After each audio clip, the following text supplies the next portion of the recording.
Change your life with Kishore चॅनलमध्ये तुमचं स्वागत आहे. We change lives. तर एक तरुण पिढीला लाईफ चेंजिंग मी फॉर्म्युला सांगणार आहे. आज काय होतं, लोकांना खूप विचार करतात. मुलं काय विचार करतात, मी उद्या जिमला जाईन, नाही आता एक काम करू, गणपती विसर्जनाचं जातो, नाही एक काम करू, आता ना दिवाळीत जाऊ, नाही पुढच्या वर्षी, नाही हे करू ते करू. मग शेवटी तो मरेपर्यंत जातच नाही आणि मरताना म्हणतो आता मी पुढच्या जन्मी नक्की जाईन. जोक आहे पार्ट. पण हे ह्याला म्हणतात प्रोकास्टिनेशन. तो एवढा जास्त विचार करतो आणि काहीच नाही करत. कारण जास्त विचार केल्यावर, जास्त लोकांना विचारल्यावर ना तो त्या विषयात मास्टर झालेला असतो आणि त्याला भीती निर्माण होते. त्याला वाटतं हे नक्की फेल होऊ शकतं आणि तो ते काम करतच नाही. आणि जी मोठी माणसं असतात ना, ते विचार करतात आणि पटकन कामाला लागतात आणि मग त्या कामामध्ये बदल करतात. म्हणजे मला मुलं म्हणतात, तुम्ही ना डिसिजन घेता रात्री आणि सकाळी बदलता. अरे मी डिसिजन घेतला हे महत्त्वाचं आहे. गाडीत बसल्यानंतर इकडे जायचं होतं, नाही इकडे जाऊ पहिल्यांदा, मग तिकडे जाऊ असं. त्यामुळे आणि जी गरीब माणसं असतात ना, ती फक्त विचार करत असतात, मी असं करणार आणि शेवटी काहीच नाही करत. तर ह्याच्यावर एक सिम्पल मार्ग आहे. पहिल्यांदा आपली कामं लिहून काढा. सकाळी उठल्यावर मला काय करायचं आहे. समजा एखादी गृहिणी असेल, ती म्हणून मला झाडू मारायचं आहे, किंवा मला डबा बनवायचा आहे, किंवा मला दूध तापवायचं आहे, जे काय आहे ते, जी कामं 5 मिनटात होतात ना, 5 मिनिट्स, ही पहिली करून मोकळा. पहिली 5 मिनटात जी कामं होऊ शकतात ती करून मोकळा. त्यामुळे तुमच्या सबकॉन्शियस माइंडला, मनाला काय वाटेल, अरे भरपूर कामं झाली आज. त्यानंतर 3 मिनटात होणारी कामं कोणती आहेत ती लिहून काढा, करून मोकळा.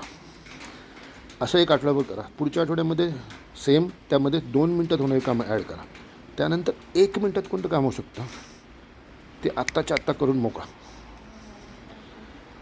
विचार करा, सल्ला घ्या, 2-3 लोकांचा ॲक्शन सुरू करा आणि त्यानंतर त्यामध्ये फरक करत ते पक्कं करा.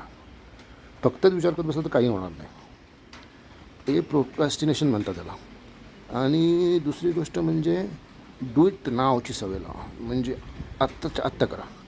आपले जुने लोक खूप हुशार होते. ते म्हणायचे, कल करे सो आज कर, आज करे सो अब. म्हणजे काय, जे काम उद्या करणार आहे ते आज कर, आज करणार आहे ते आत्ता कर. त्यामुळे विचार करणं चांगलं आहे. विचार केला नाही तर काहीच नाही होणार, पण विचार किती करायचा याचं एक गणित आहे. विचार आणि आपलं जेवण.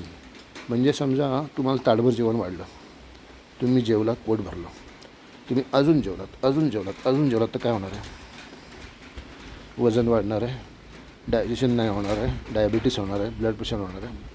मग तुमच्यासमोर 4 ताटं असतील तरी पण तुम्ही एकच ताट खाऊन उठता, कारण तुमचं सॅटिस्फॅक्शन झालं. तसं विचारांचं सुद्धा आहे.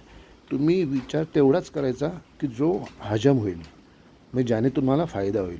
तुम्ही विचार करत काम ते होणार नाही. जेवण किती खाणार तुम्ही तेवढाच विचार पण करायचा. Food is equal to my thinking. तर आणि पहिलं मोबाईलचं नोटिफिकेशन बंद करा दिवसभर.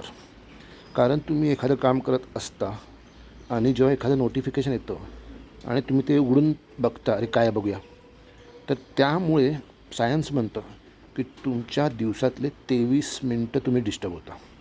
म्हणजे तुम्ही जुन्या कामात जे घुसलेले असतात ते काम सोडून नोटिफिकेशन बघितल्यामुळे तुमची 23 मिनटं खराब होतात. तर टाईम इज मनी. सगळं काही जगात मिळू शकतं, वेळ परत मिळू शकत नाही. प्रत्येक मुलं बघतो आहे आपण 3 तास 4 तास मोबाईलमध्ये. तुमचं आयुष्य हे मोबाईलच्या तुरुंगात अडकलेलं आहे. तर मोबाईल योग्य प्रकारे वापरा. म्हणजे पॉडकास्ट बघण्यासाठी, चांगले चॅनल बघण्यासाठी, शिकण्याचे चॅनल, फायनान्सचे चॅनल, त्यानंतर स्किलचे चॅनल. तुम्ही ते मोबाईल जर तुम्ही गेमसाठी बघत असाल तर तुम्ही आयुष्यातलं सगळ्यात मोठी चूक करताय. तुमच्या आईवडिलांचा पैसा वेस्ट, तुमचा वेळ वेस्ट आणि नंतर पश्चाताप होणारच आहे. त्यामुळे मोबाईलचा उपयोग कशासाठी करायचा, शिकण्यासाठी, स्किल डेव्हलप करण्यासाठी. एंटरटेनमेंटसाठी करा. संध्याकाळी 1 तासभर एंटरटेनमेंट तुम्हाला आवडेल ते करा. पण मोबाईल 1 तासाच्या वर वापरायचा असेल तर तो फक्त आणि फक्त शिकण्यासाठी.